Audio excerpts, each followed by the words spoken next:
एक राजकुमार क्यों बना सन्यासी? जिसके पास था सारे ऐश्वर्य, उसने क्यों त्याग दिया अपना ही घर? जिन्हें बनना चाहिए था एक सम्राट, वो क्यों बने एक सन्यासी? दोस्तों, मैं बात कर रहा हूँ शाक्य वंश के राजकुमार सिद्धार्थ के बारे में, जिन्हें पूरी दुनिया आज महात्मा बुद्ध के नाम से जानती है।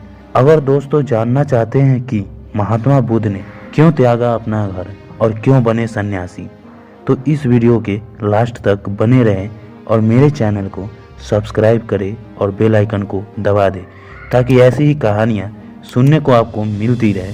चलिए दोस्तों, इस कहानी में आगे बढ़ते हैं और जानते हैं कि दुनिया को भगवान कहे जाने वाले ऐसे महापुरुष महात्मा बुद्ध के बारे में, जिनका नमन आज पूरी दुनिया करती है। दोस्तों, जैसा कि मैंने पहले ही बता दिया है, महात्मा बुद्ध के बचपन का नाम सिद्धार्थ था और ये शाक्य वंश के राजकुमार थे। दोस्तों, अब आगे इनके पिता का नाम सुद्धोधन था और तथा माता का नाम महामाया था। महामाया की मृत्यु इनके जन्म के समय ही हो जाती है, जिसके बाद इनके लालन पालन इनकी माता की बहन, जो महात्मा बुद्ध अर्थात सिद्धार्थ के मौसी थी, गौतमी, वो करती है। आगे चलकर गौतमी का विवाह सुद्धोधन अर्थात महात्मा बुद्ध के पिता से हो जाता है। तब जाकर वो सौतेली माँ के रूप में सिद्धार्थ का लालन पालन करती है। दोस्तों, सिद्धार्थ के जन्म के समय ही एक साधु ने इनके पिता को बता दिया था कि ये युवा अवस्था होने पर ये घर को त्याग देंगे और एक सन्यासी का जीवन व्यतीत करेंगे। ये सुन इनके पिता सुद्धोधन बहुत ही चिंतित हो गए। समझ नहीं आ रहा था कि वो क्या करे, क्योंकि उनका एक ही पुत्र था जिनका नाम सिद्धार्थ था, और वो भी गृह त्याग दे तो फिर कैसे चलेगा। फिर सुद्धोधन ने उसी साधु से पूछा कि इसके लिए क्या उपाय है, उपाय हो तो जरूर बताइए। तो फिर उस साधु ने कहा कि इसकी युवा अवस्था होने पर इसकी शादी करवा दी जाए तथा इसे किसी भी दुखों का अनुभव ना हो, नहीं तो ये घर त्याग देगा। और आगे चलकर कुछ ऐसा ही होता है, तो आगे जानेंगे। इसके बाद महात्मा बुद्ध के पिता सुद्धोधन उनकी देख रेख के लिए स्पेशल दास और दासियों को रखते हैं, जिसके कारण उनको कभी दुखों का अनुभव नहीं होता है, लेकिन उन्हें कभी भी बाहर की दुनिया नहीं देखने देते और वो घर में ही रहते हैं और घर में ही सारी व्यवस्था रहती है उनकी। मगर दोस्तों, आपको भी एक बात मालूम है कि अगर एक जगह ज़्यादा दिन तक रहे तो इंसान हो ही जाता है, और वही हुआ महात्मा बुद्ध अर्थात सिद्धार्थ के साथ।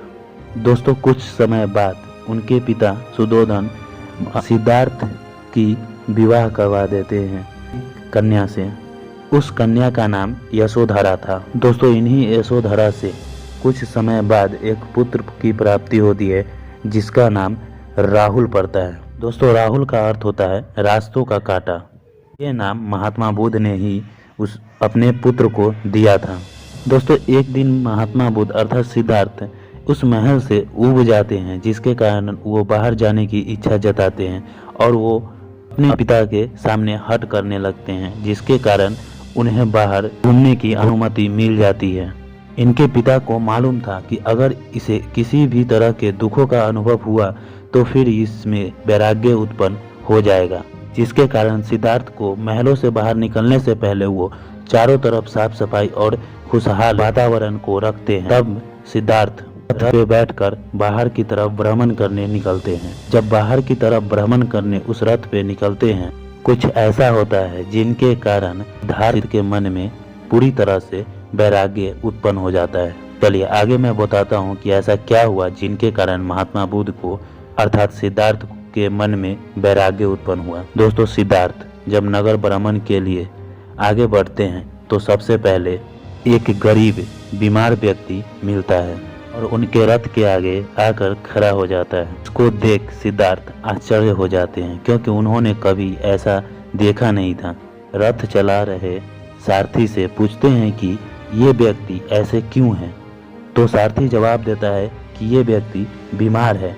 तो महात्मा बुद्ध अर्थात सिद्धार्थ पूछते हैं कि क्या मैं भी ऐसा होऊंगा कभी, तो सारथी जवाब देता है कि हाँ, आप भी बीमार पड़िएगा और आपका भी हालत कभी न कभी ऐसा होगा। ये सुन सिद्धार्थ बहुत ही आश्चर्य रहता है, और जब इसके बाद थोड़ी आगे बढ़ते हैं तो एक वृद्ध व्यक्ति यानी बूढ़ा व्यक्ति मिलता है। जो न सही से चल पा रहा था, न सही से बोल पा रहा था। ये शरीर की हालत भी बहुत दयनीय थी।